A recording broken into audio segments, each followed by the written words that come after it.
بسم الله الرحمن الرحيم. السلام عليكم ورحمة الله وبركاته. ازيكم يا حبايب؟ عاملين ايه؟ يا رب تكونوا بخير وبصحة وبهنا. جمعة مباركة علينا وعليكم. ده غدانا يا اخواتي يوم الجمعة بعد الصلاة. هنتغدى ايه النهاردة يا ام حبيبي؟ هنتغدى بط مشوي، هنتغدى طاجن خضار في الحوايج بتاعته بتاعة البطاية، هنحطها في طاجن خضار كده حلوين مع بعض، وبطاية حلوة جميلة متبلة من امبارح. يلا بينا نشوف هنعمل ايه. نركن بقى البطاية بتاعتنا كده على جنب، وهقول لكم انا متبلاها ازاي. بس نجهز طاجن الايه، الخضار بتاعنا، عشان ما نحسش الدنيا مكركبه حوالينا. عندي الحوايج بتاعه البطايه حطاها هنا، الرقبه، الجناحات، الكبده، القنصه، في قلب الطاجن من تحت. وهنزل ببطاطسايه مخرطاها ومقطعاها، وكوسايه، يعني خضار مشكل. اللي عندك حابه تحطي نوع واحد بس، فانا يعني ولادي بيحبوا الخضار فحطيت ايه لكل واحد اللي بيحبه.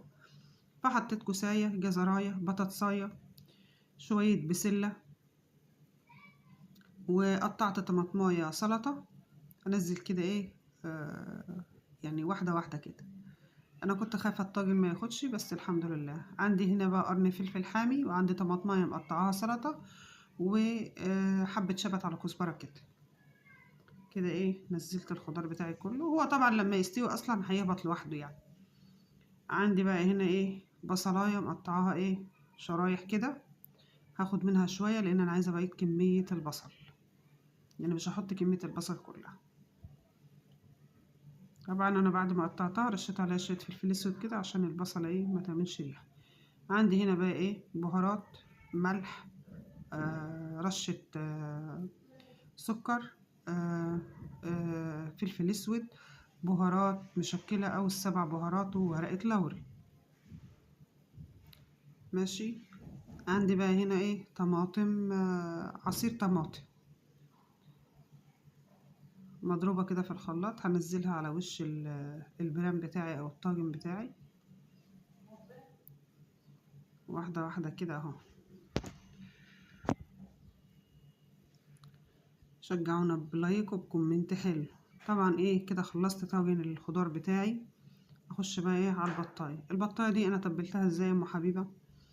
البطايه دي انا متبلاها من امبارح. بصلتين في الخلاط، قرن فلفل حامي، فص توم، طماطمتين، بهاراتك بقى اللي انت تحبيها، كل واحد وذوقه. انا بالنسبه لي ما بحبش احط كمون على على اللحوم نهائي، ما بحبش طعم الكمون في اللحوم.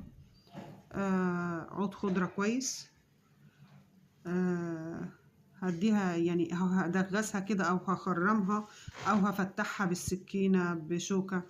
انا طبعا مفتحها امبارح من قبل ما انزلها في التتبيلة، بس حبيت ايه ازود برضو ده كمان بيسرع في عملية السوا. يعني انا عاملاها من امبارح وحطها كده في التلاجة اهو، بيسرع في عملية السوا بتاعتي كمان. ونصيحتي يا جماعة، البط البلدي او البط السوداني الاسمر ده نصيحتي بلاش تشوفوه، لان البط ده ما بيتعملش الا لما بينشف. طبعا انا نسيت احط برتقان امبارح، فقلت مش مشكله نعصرها ايه عليها كده النهارده، تدينا برضو طعم ايه وريحه حلوه.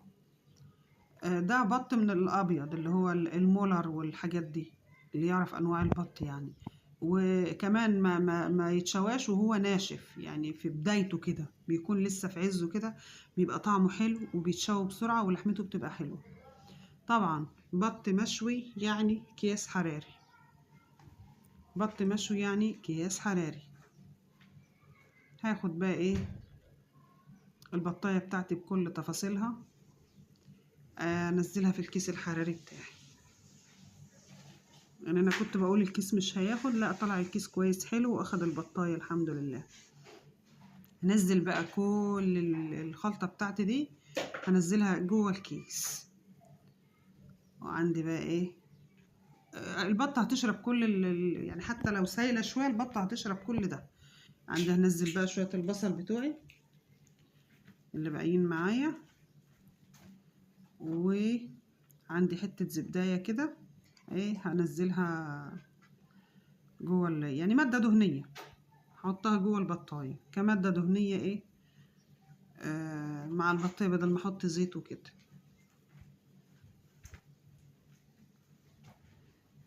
طبعا هقفل الكيس بتاعي كويس بقى الجرادل بتاعت الكحك والبسكوت، ده اساسي بقى، الفطار الاساسي يعني اساسي، شاي بلبن وشاي وكحك وبسكوت. فعشان كده هما محطوطين هنا جنبي في المطبخ. هقفل الكيس حلو بقى كده كويس. هو الكيس ده للامانه اتخرب مني وانا بفتحه، فدخلتها في كيس تاني برضو عادي يعني اهو. المهم يعني ان انا بقفلها حلو في الكيس الحراري.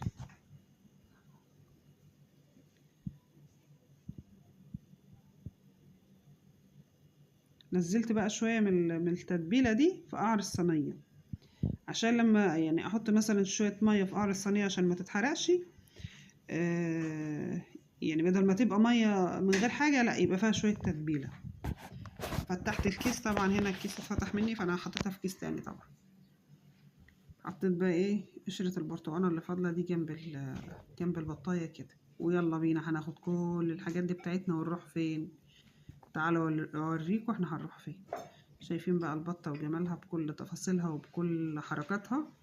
الله بقى على الطاجن ده، كان خطير. شفتوا بقى انا رحنا فين؟ رحنا عند الفرن. طبعا كنا بقى داسين رز والطاجن جوه. وجارتي بقى كانت عامله بط. احنا بنعمل سوا، هنعمل كذا يبقى نعمل زي بعض.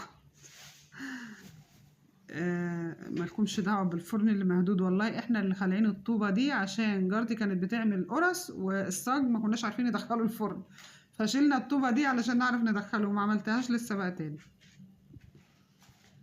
بس شغال الفرن حلو ما شاء الله. انتوا شايفين بقى الرز شكله ايه والاكل شكله ايه، يعني انتوا شايفين ما شاء الله، يعني قولوا كده.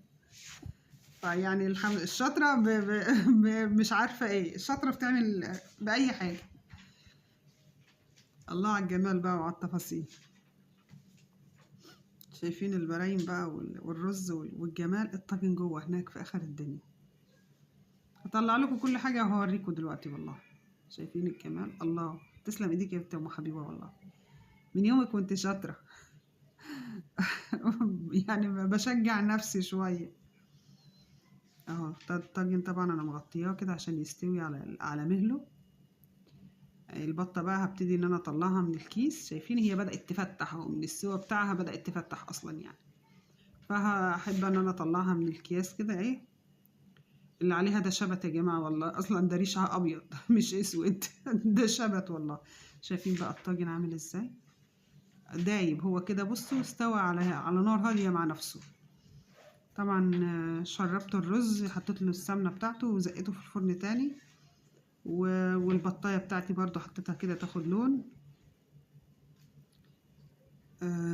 من احلى الاكلات اللي هي في الفرن. طبعا طبق الزيتون المحترم بتاعي.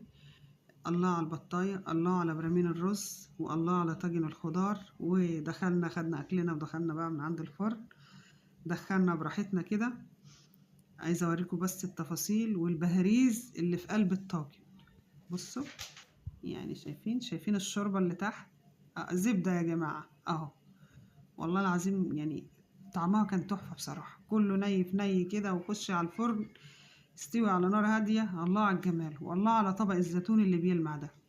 والبطاية ما شاء الله عليها، انا ما عبيتش اكسرها عشان التصوير. مستوية وحلوة وجميلة، تتبيلتها حلوة، شاربة من التتبيلة. طبعا الرز بتاعنا بقى الاساسي ده لازم، مادام ولعت فرن يبقى لازم ادس. هي دي وصفتي وهي دي اكلتي النهاردة. حبيت اشارككم فيها واشارككم يوم من ايامي، يوم الجمعه. احنا لازم من يوم الجمعه بنتغدى بعد الصلاه على طول. لان احنا بنصحى بدري. بحبكم في الله. احلى اخوات في الدنيا. شكرا ليكم ولدعمكم ليا. تسلموا لي، ربنا يديمكم في قناتي دايما.